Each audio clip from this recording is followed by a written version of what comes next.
Hola chicos, bienvenidos a una nueva videoconferencia de la asignatura y hoy vamos a estar hablando de variables, particularmente de lo que significa operacionalizar una variable, que es un aspecto de extraordinaria importancia dentro de un protocolo, un proyecto de investigación científica. Recordamos muy rapidito que seguimos en la etapa de planificación y que esa etapa de planificación está compuesta por un grupo de pasos o de subetapas, muchas de las cuales ya hemos estudiado. Ya vimos la selección del tema, el problema de investigación, la hipótesis, los objetivos, el marco teórico.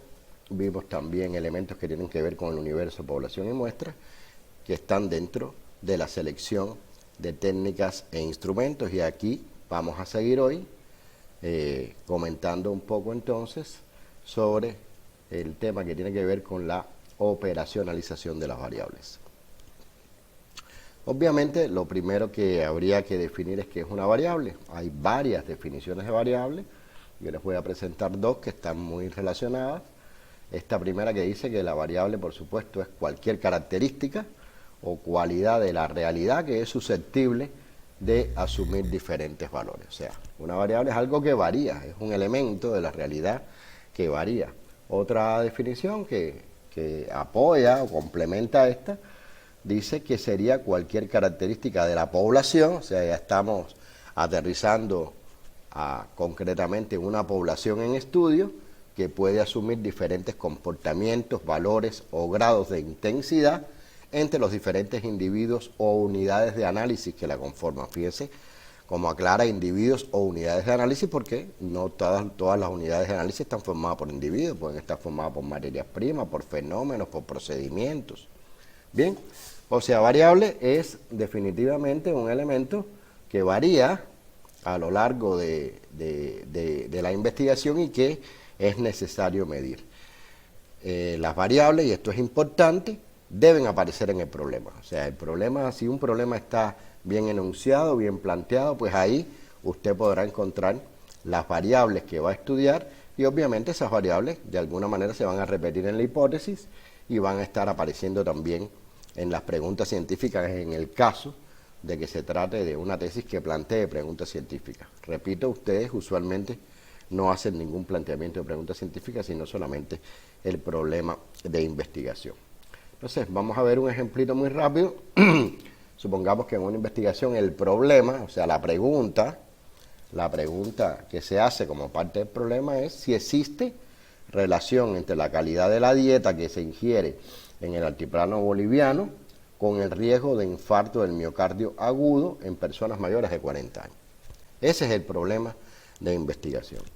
La hipótesis sería, bueno, que la calidad de la dieta, ese sería el factor que ellos quieren evaluar y que están hipotetizando, la calidad de la dieta es un factor importante en la propensión al infarto del miocardio agudo en las personas mayores de 40 años en el altiplano boliviano. Fíjense que aquí queda claro que hay dos variables. Una primera variable que es calidad de la dieta y una segunda variable que es propensión al infarto del miocardio agudo en personas mayores de 40 años del altiplano boliviano. Y aclaro que pueden haber problemas de investigación que solo tengan una variable. Eso es típico de las investigaciones descriptivas y observacionales. Bien, pero cuando la investigación es analítica, pues usualmente, o correlacional o experimental, de manera general, entonces aparecen dos variables, que es el ejemplo que estoy poniéndoles en este momento.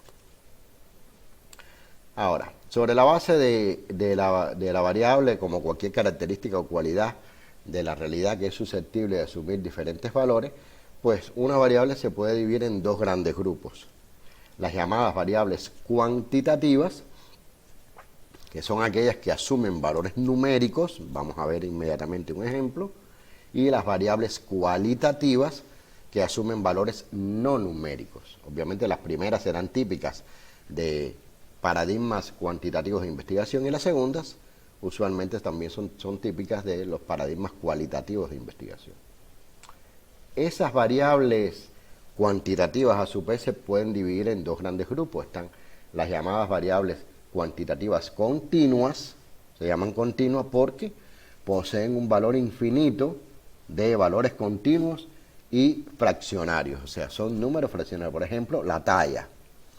La talla es un valor cuantitativo continuo porque uno no mide 1 metro o 2 metros o 3 metros, uno mide 1,62 metros, 1,70 metros, 1,80 metros, 1,81 metros, o sea, hay valores fraccionarios. Lo mismo pasa con el peso, aunque decimos que pesamos, yo qué sé, 60 kilogramos, en realidad no es exactamente 60 kilogramos, puede ser 60,1, lo que la balanza, la pesa donde nos pesamos, no marca el coma 1 y a veces lo marca y somos nosotros los que se lo quitamos para estar más delgado. Pero de manera general, o sea, siempre son valores continuos porque uno puede pesar 60,5, 60,6, 60,65 incluso en función del instrumento a través del cual mida su peso corporal.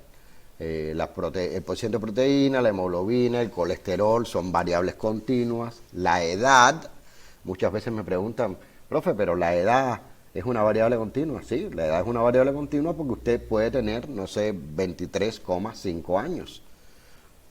O 23,5 años serían 23 años y 6 meses. Pero usted nunca dice 23,5, usted dice en el argot popular 23 años. Pero en realidad la edad también es una variable continua porque puede asumir números fraccionarios o valores fraccionarios. Y están las variables discontinuas o discretas, que es así, asumen un número finito de valores enteros que usualmente surgen por conteo, ¿verdad? Por ejemplo, número de hijos. Puede tener un hijo, puede tener 2 hijos, puede tener 3 hijos, pero nadie puede tener 1,5 hijos, ni 1,8 hijos, ¿está bien? El número de personas con hipertensión arterial también es una variable discontinua o discreta. El número de, yo qué sé, latas de mermeladas de mango que produce una industria también es una variable discontinua o discreta porque no hay posibilidad de que hayan 172,3 latas, no, hay 172 o 173 o 174. Bien, o sea, esas son, digamos, las dos grandes clasificaciones de las variables cuantitativas, continuas y discretas. En el caso de las variables cualitativas también se subdividen en variables cualitativas ordinales, que son variables que tomarán valores que están ordenados, que están organizados respecto a una escala previamente establecida. Por ejemplo, escalas de intensidad de dolor. Me duele muchísimo, me duele mucho, me duele moderadamente, no me duele mucho y no me duele nada.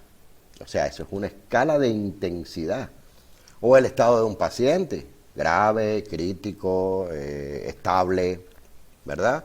O en una escala de evaluación sensorial, me gusta extremadamente, me gusta mucho, me gusta moderadamente, ni me gusta ni me disgusta, me disgusta moderadamente, me disgusta mucho y me disgusta extremadamente. O sea, ven que son valores cualitativos, no asumen valores numéricos, pero tienen una cierta jerarquía, hay una organización respecto a una escala previamente establecida. Esas son las llamadas escalas ordinales. Y están las escalas nominales, que los valores de cada variable, aquí en este caso, no están sujetos a ningún orden determinado. Por ejemplo, el estado civil, puede ser casado, soltero, divorciado, con unión, esta que hay aquí en Cuba no existe esa unión, ¿verdad? Pero ahí no hay una organización. El sexo tampoco tiene ninguna organización, masculino o femenino. La ocupación tampoco la raza, tampoco la religión, y siguen siendo variables cualitativas, lo que en este caso no siguen una escala, sino que hay independencia entre los valores cualitativos que pueden obtenerse con esas variables. ¿Está claro? Bien, ahora, en investigaciones de tipo correlacional y de tipo analítico, o sea, investigaciones donde se buscan causas, efectos, donde se correlacionan más de una variable, Las variables también se pueden clasificar en variable independiente o explicativa, ¿verdad? Esa es una variable cuyo valor no dependerá del valor de otra variable. O sea, la variable independiente es la causa, es aquella que explica, condiciona o determina el cambio de la variable dependiente. Por ejemplo, factores que inciden en los accidentes vasculares encefálicos, esos factores son la variable independiente, porque serían la causa, el factor incidente en otra variable, que en este caso sería la variable dependiente, que serían los accidentes vasculares encefálicos. O sea, la variable dependiente o variable de respuesta, como también se le llama, son los valores de una variable que dependerán exclusivamente de los valores que se obtengan de otras variables. O sea, es el efecto. Mientras la variable independiente es la causa, la variable dependiente es el efecto y comprende los resultados que se obtienen por la intervención de las variables independientes. Ejemplo, la aparición de los accidentes vasculares encefálicos. Ese accidente vascular encefálico depende de un grupo de factores. Ese accidente vascular encefálico es la variable dependiente, en tanto los factores que la producen serían la variable independiente. Y algunas veces, no siempre, algunas veces también aparece lo que se conoce como variable de control, que son aquellas variables cuya influencia sobre la aparición del efecto ya se conoce, o sea, ya yo sé que influyen en la aparición del efecto, no es el objeto de estudio porque eso ya se conoce, pero justamente como eso ya se conoce, debe ser controlado. Por ejemplo, la edad. Los accidentes vasculares encefálicos, lo usual no es que le dé a personas jóvenes, lo usual es que la aparición de los accidentes vasculares encefálicos esté supeditada de alguna manera a la edad. Por tanto, si yo voy a hacer una investigación sobre los factores que inciden en los accidentes vasculares encefálicos, pues debería trabajar con personas de la tercera edad. O incluso, si no trabajara con personas de la tercera edad, al menos tendría que estratificar esa muestra y buscar muestras de personas jóvenes, buscar muestras de personas maduras y buscar y estratificar muestras de personas de la tercera edad, porque la edad es un factor que ya se sabe que tiene una incidencia importante en la aparición de los accidentes vasculares encefálicos. Ahora bien, como ya hemos visto, en una investigación científica, el investigador necesita recoger información. Y recoger información significa que tiene que ser capaz de medir las variables que están presentes en el problema científico y están presentes en los objetivos de la investigación. Y precisamente para medir una variable o la manera de medir una variable requiere previamente de un procedimiento que se conoce como operacionalización de las variables. O sea que la operacionalización de las variables consiste simplemente en la obtención de indicadores concretos, empíricos, o sea, prácticos, que permitan traducir y medir en la práctica los conceptos que se han definido teóricamente, o sea, los conceptos que encierra la variable que se quiere medir. Dicho de otra manera, operacionalizar una variable significa determinar simple y sencillamente cómo se va a medir para cumplimentar los objetivos de la investigación. Ni más ni menos. Este proceso no es un proceso demasiado sencillo y depende en gran medida del conocimiento y del dominio que tenga el investigador en el área de estudio que está investigando. Vamos a poner un ejemplo, vamos a seguir con el pan con salvado de arroz que nos ha acompañado durante muchas de estas videoconferencias. Vamos a suponer que se quiere determinar el contenido de proteínas totales en pan con salvado de arroz. Eso es un objetivo muy sencillo. Obviamente la variable está explícita, prácticamente no hay que operacionalizarla. La variable es el contenido de proteínas totales que hay en ese pan. Y ese contenido de proteínas totales se mide con una técnica analítica. O sea, eso es una variable que está operacionalizada por sí sola. Sin embargo, puede que si cambia el objetivo, la variable adquiera otra dimensión. Digamos que se desea determinar la composición química del pan conservado de arroz. O sea, ya no es solamente el contenido de proteína, sino la composición química. De manera que ahora la variable es composición química. ¿Qué cosa es la composición química? ¿Qué habría? ¿Cómo operacionalizar la variable composición química?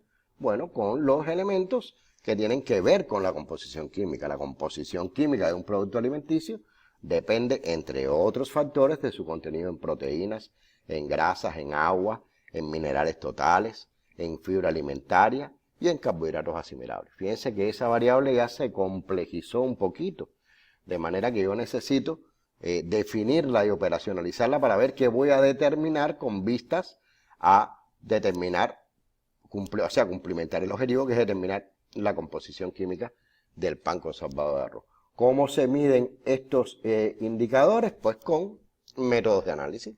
Con métodos químicos de análisis se pueden determinar tanto las proteínas como las grasas, como el agua, como los minerales, etcétera, etcétera, etcétera. Ahora, vamos a complejizar un poquito más la variable. Y digamos que ahora el objetivo es determinar la calidad alimentaria del pan conservado de arroz. O sea, y aquí ahora no se trata de la composición química, se trata de otra variable más grande, más compleja, calidad alimentaria. Bueno, pues la calidad alimentaria, que en este caso sería la variable, dependerá ahora de la composición química, pero no solo de la composición química, dependerá además de la calidad proteica que tengan las proteínas de ese pan, de la calidad microbiológica que tenga ese pan y de la calidad sensorial que tenga ese pan.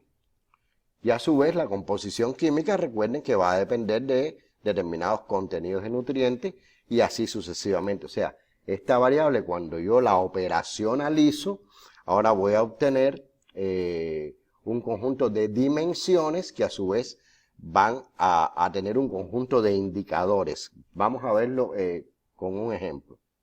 Fíjense, la variable sería calidad alimentaria.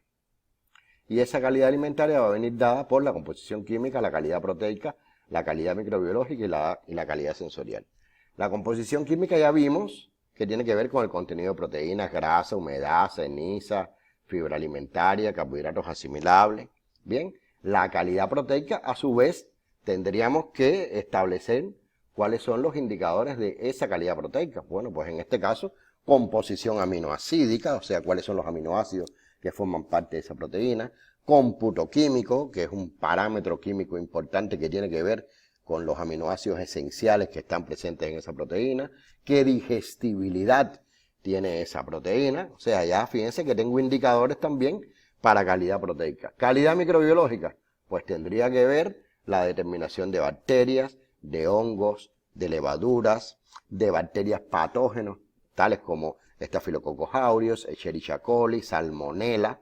O sea, esos serían los indicadores que me van a permitir cuantificar o medir la calidad proteica, y la calidad sensorial, que estaría condicionada, bueno, por el olor, el color, el sabor, la textura, o sea, las características organolépticas que tendría ese pan conservado, y por supuesto la aceptación general, si a los consumidores les va a gustar o no les va a gustar ese pan.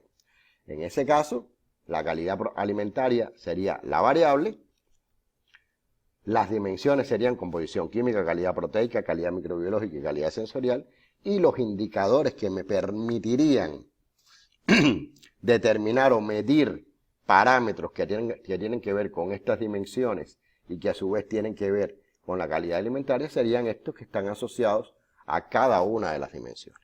Eso es un elemento muy importante.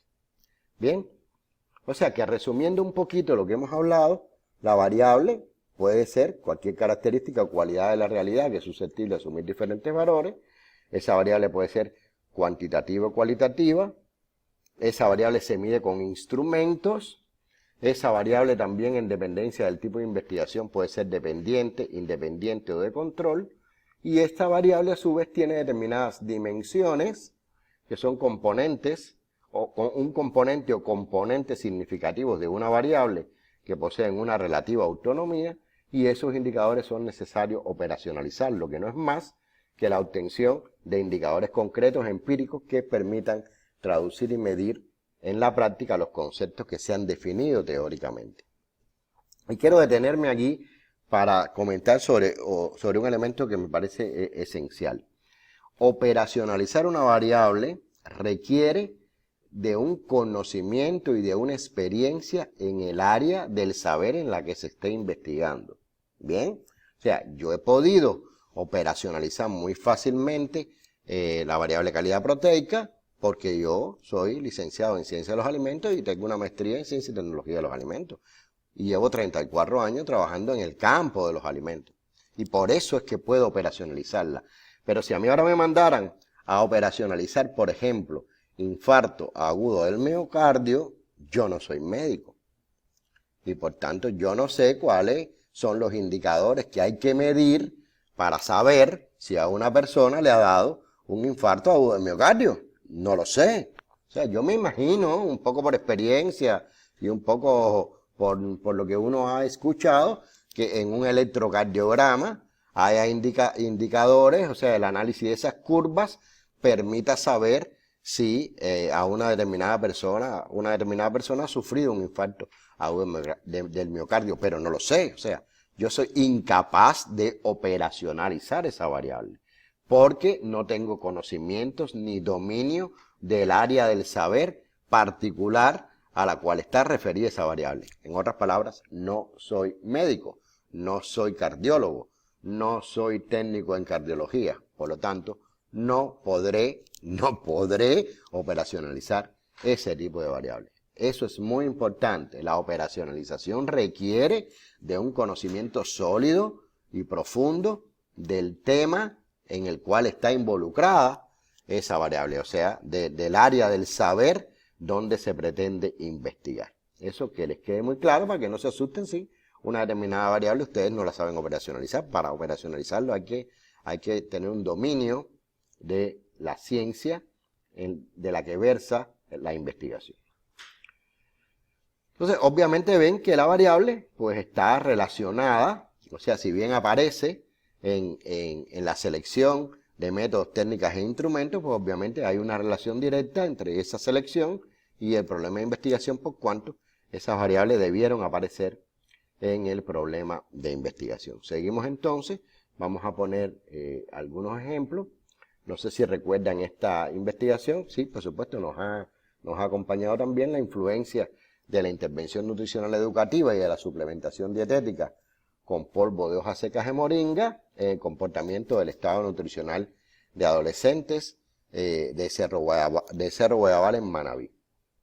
Aquí hay varias variables, o sea, cuando usted ve el problema, qué parámetros nutricionales se modifican en los adolescentes de la comunidad Cerro Guayabal luego de una intervención nutricional educativa y de la suplementación dietética, pues va a encontrar que hay una variable es parámetros nutricionales, otra variable es intervención nutricional educativa y otra variable es suplementación dietética.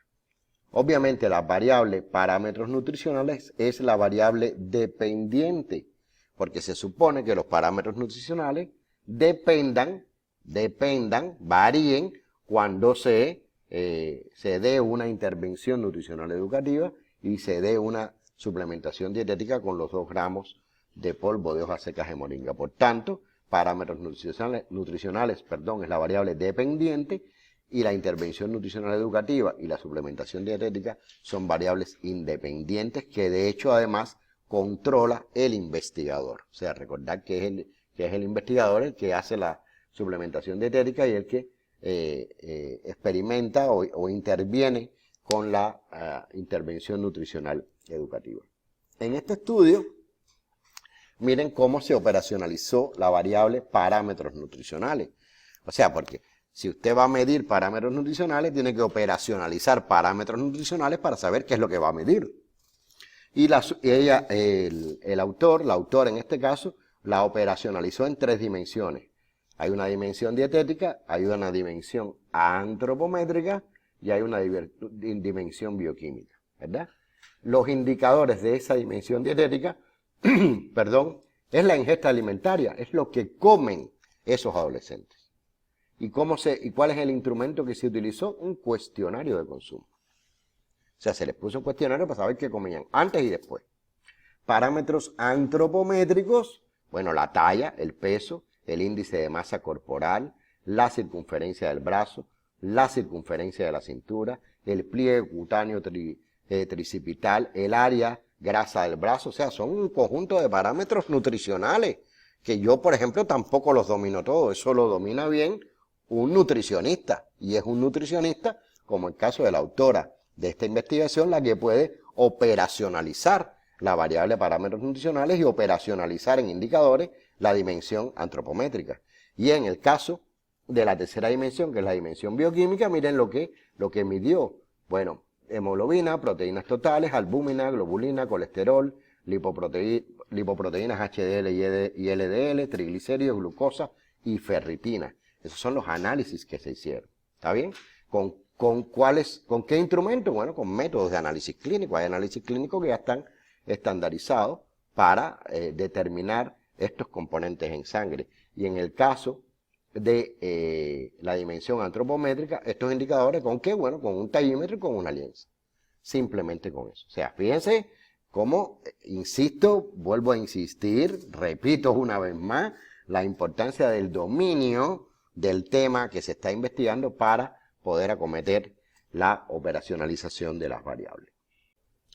Entonces, aquí les dejo un resumen de lo que les acabo de comentar sobre la decisión de cómo específicamente van a estudiarse y medirse las variables, que tiende a ser un problema extraordinariamente complejo y por supuesto debe basarse en un conjunto de factores diversos, pero de cualquier manera estos factores están relacionados principalmente con lo que les acabo de comentar, que es la experiencia y el conocimiento sobre el problema que se estudia.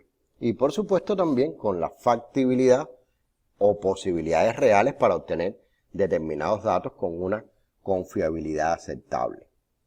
Y para obtener esos datos con una confiabilidad aceptable, obviamente hay que tener en cuenta cuáles son los instrumentos que se van a emplear para la recogida de esos datos. Pero eso, conjuntamente con el diseño general de la estrategia, son las temáticas que vamos a estudiar, a comentar en la próxima clase. Entonces, hasta aquí es lo que yo tenía para comentarles hoy. Como siempre, estudien, no dejen para el final el estudio de las temáticas que hemos visto para que tengan buenos resultados docentes, pero sobre todo para que aprendan y solidifiquen el conocimiento. Toda la buena suerte del mundo para ustedes. Hasta la próxima y ya nos estamos viendo.